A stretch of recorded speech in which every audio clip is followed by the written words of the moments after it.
Hi guys. जैसा कि last episode में हमने देखा कि कैट गर्ल की बहन ने कैट गर्ल पर हमला कर दिया था, लेकिन कैट गर्ल कमजोर हो चुकी थी, जिस वजह से अगर वो लड़ती तो डेफिनेटली हार जाती। इसीलिए अब टैंग शैन ने तुरंत उसकी बहन को ब्लू सिल्वर प्लांट से नीचे खींच लिया और जीवू ने कंटिन्यूअस अटैक्स करके उसे खूब मारा और फाइनली अब इस बार श्रेक स्कूल की जीत हुई। अब वो फिर वापस रूम में जाने लगते हैं और शेन फैंग स्कूल का जियाओ फैंग टैंग शैंग को रास्ते में रोकता है और उसकी तारीफ करता है और टैंग शैंग भी जियाओ फैंग की तारीफ में 2 शब्द बोलता है और फिर अपने रूम में चला जाता है। श्रेक स्कूल के कुछ बच्चे घायल हो गए थे, इसलिए डॉक्टर्स वहां आकर उनका इलाज करते हैं और अब टैंग शैंग मिस्टर दाई के पास जाते हैं और उससे उसकी हालत के बारे में पूछता है, क्योंकि मिस्टर दाई भी बहुत घायल हो गया था। वो दोनों कई सारी बातें करते हैं, जिसमें मिस्टर दाई उसे इस कॉन्टिनेंट में चलने वाली पॉलिटिक्स के बारे में बताता है। असल में मिस्टर दाई एक शहर का प्रिंस है और उसका भाई और वो राजा बनना चाहते हैं। वो दोनों ही राजा बनना चाहते हैं, जिस वजह से वो दोनों स्ट्रॉन्ग होकर एक दूसरे को हराना चाहते हैं। उसने पूरी पॉलिटिक्स अच्छे से समझाई है, लेकिन इस टाइम के लिए आपको बस इतना जानना जरूरी है कि मिस्टर दाई एक राजकुमार हैं, जिसका एम्पायर तियानदाओ एम्पायर जितना ही बड़ा है। अब वो और भी बातें करते हैं, जिसमें मिस्टर दाई टैंग शैंग से कहता है कि मार्शल सोल तुम्हारी जान लेने के पीछे पड़ी है। तुम अभी निंगरोंग के फादर के अंडर हो, जिस वजह से तुम सुरक्षित हो, लेकिन टूर्नामेंट के बाद जब तुम कहीं और चले जाओगे तब मार्शल सोल हॉल तुम्हें मारने की कोशिश जरूर करेगी। टूर्नामेंट के बाद मैं अपने एम्पायर वापस चला जाऊंगा और मेरे साथ तुम और जीवू भी चलना, क्योंकि मेरे एम्पायर में तुम दोनों सुरक्षित रहोगे। जब मैं राजा बन जाऊंगा तो मैं तुम्हें ट्राइब का मिलिट्री चीफ बना दूंगा और वहाँ तुम जीवू के साथ शांति से रह सकोगे। टैंग शैंग उसको इस ऑफर के लिए धन्यवाद कहता है, लेकिन वो भी उसके इस ऑफर को एक्सेप्ट नहीं करता, क्योंकि उसे अपने मास्टर की परमिशन लेनी है। और फिर सभी टीम्स को एक बार दिखाया जाता है, जो कि परेशान थे, क्योंकि अब उनका सामना मार्शल सोल हॉल से होने वाला है। अब फिर अगले दिन रिंग के अंदर मार्शल सोल के वॉरियर्स आते हैं और उनको देखकर सब लोग चौंक जाते हैं, क्योंकि वो सभी वॉरियर्स बहुत ज्यादा स्ट्रॉन्ग हैं। इन वॉरियर्स के पास अलग अलग तरह की मार्शल सोल हॉल हैं और इनमें से एक लड़की के पास जीवू की तरह ही चार्म स्किल है। उसकी चार्म स्किल जीवू से कई गुना ज्यादा शक्तिशाली है। इन सभी की लेवल्स भी बहुत ज्यादा हैं और इनकी स्पिरिट रिंग्स भी कई हजारों साल पुरानी डेमन बीस्ट की हैं। मार्शल सोल का सामना अब इंपीरियल स्कूल से होता है और मार्शल सोल सबसे पहले वहाँ धुआं क्रिएट कर देती है और फिर ओपोनेंट को मारती है। उन्होंने धुआं इसलिए क्रिएट किया था क्योंकि वो अपनी फुल स्ट्रेंथ फाइनल से पहले किसी को नहीं दिखाना चाहते थे, लेकिन फिर भी टैंग शैन पर्पल डेमन आई की मदद से उनको देखता है और वो चौंक जाता है, क्योंकि मार्शल सोल सिटी इतनी तेजी से उन पर अटैक कर रहे थे और ओपोनेंट टीम इतनी जल्दी बेहोश हो जा रही थी कि उनको चोट का दर्द भी महसूस नहीं हो रहा था। और अब फाइनली कुछ मिनट्स के अंदर ही मार्शल सोल जीत जाती है। वहाँ खड़ी सभी टीम्स को मार्शल सोल हॉल की टीम का पता चल चुका था, जिस वजह से सब काफी ज्यादा घबरा रहे थे।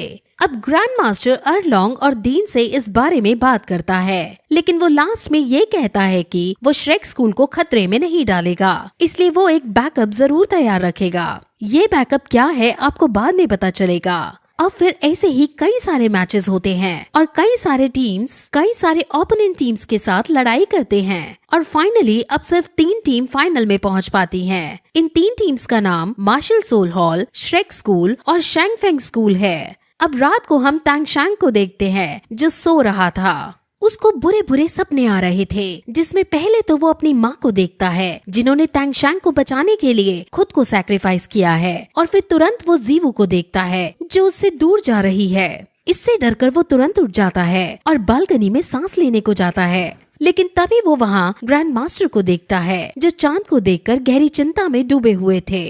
वो कल होने वाले फाइनल्स के बारे में ही सोच रहा था, क्योंकि उसे ये पता चला था कि पोप खुद इस मैच को देखने वाली है और ग्रैंड मास्टर जानता है कि पोप कुछ न कुछ गड़बड़ जरूर करने वाली है। अब फिर अगले दिन सभी टीम्स रिंग में आती हैं, जहां सब पोप को देखकर झुक जाते हैं, लेकिन टैंग शैंग वहीं खड़ा रहता है। वो सिर्फ अपने पापा और अपने मास्टर के सामने ही सर झुका सकता था। और ये देखकर पोप के कमांडर को गुस्सा आ जाता है और वो तैंगशैंग को डांटने की कोशिश करता है, लेकिन तभी पोप उसे रोकती है और तैंगशैंग से बातें करती है, जिसमें वो उसे कहती है कि तुम्हारी अदा बिल्कुल तुम्हारे मास्टर जैसी है। जिस पर तैंगशैंग जवाब देते हुए कहता है कि मैं अपने मास्टर से खुद को कभी कंपेयर नहीं कर पाऊंगा। जिस पर पोप ग्रैंड मास्टर को घूरने लगती है, लेकिन अरलोंग मास्टर का हाथ पकड़ लेती है और ये इंडिकेट करती है कि अब ग्रैंड मास्टर और अरलोंग एक हो चुके हैं और अब कोई भी लड़की ग्रैंड मास्टर को अरलोंग से नहीं छीन सकती है। अब फिर सभी टीम्स को उनकी जीत पर मिलने वाले प्राइजेस दिखाते हैं, जो कि असल में 3 सोल बोन्स हैं और ये 3 सोल बोन्स काफी ज्यादा कीमती है।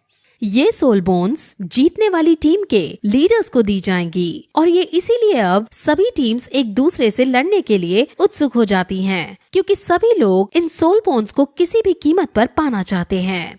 अब 3 टीम्स के बीच मैच होना था और एक टीम को बाकी दोनों टीम से बारी बारी से लड़ाई करनी है। अब रिंग के अंदर martial soul hall versus Shangfeng school चालू किया जाता है, लेकिन तभी शैंगफेंग स्कूल खुद गिव अप कर देता है और सेकंड राउंड के अंदर शैंगफेंग स्कूल का वॉरियर और श्रेक स्कूल का वॉरियर लड़ने आता है। ये अभी 1-to-1 बैटल हो रही थी और टीम बैटल होनी बाकी थी। अब ये मैच शुरू होने ही वाला होता है कि तभी ग्रैंड मास्टर मैच को रोकता है और कहता है कि हम इस मैच को गिव अप कर रहे हैं। ये देखकर सब शॉक हो जाते हैं, लेकिन इसके पीछे ग्रैंड मास्टर की एक चाल छुपी थी। 1-to-1 बैटल ये डिसाइड नहीं करने वाले थे कि विनर कौन होगा, इसलिए ग्रैंड मास्टर 1-to-1 बैटल में अपने स्कूल की सोल पार खर्च नहीं करवाना चाहता है। अब 1-to-1 मैचेस खत्म हो चुके थे और अब ग्रैंड फाइनल शुरू होने वाला है और इन मैचेस में श्रेक स्कूल को अच्छा प्रदर्शन देना होगा, क्योंकि उनका मकसद नंबर 1 पर आना है।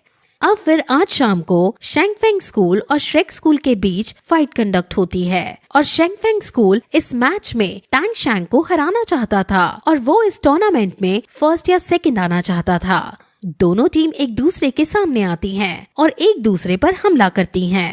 वो दोनों अपनी अपनी फॉर्मेशन क्रिएट करती हैं और श्रेक स्कूल अब 7-in-1 फ्यूजन स्कूल का यूज करके अपनी फॉर्मेशन बनाते हैं। ये मार्शल फ्यूजन स्किल नहीं है, बट ये भी बहुत खतरनाक फॉर्मेशन है। इस फॉर्मेशन का यूज इन्होंने पहले कभी नहीं किया है और निंग रोंग रोंग से जाते हुए ये फॉर्मेशन ऑस्कर तक पहुंच जाती है और ऑस्कर से ट्रैवल करते हुए ये बाकी टीम मेंबर्स तक जाती है और फिर फाइनली एनर्जी क्लस्टर तैंगशैंग के पास आता है, जिसको वो अपनी हैमर सोल पावर के साथ मर्ज कर लेता है और फिर अटैक के लिए रेडी हो जाता है।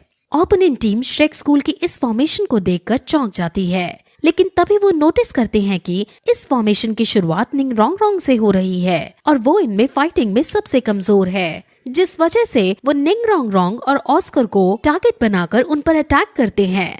वो उन पर जिस टेक्निक का यूज करते हैं उस टेक्निक का नाम 37 सक्सेसिव अटैक है और अब उसके अटैक को देखकर तैंगशैंग अपने हैमर से उस पर काउंटर अटैक करता है और फिर यही एपिसोड खत्म हो जाता है।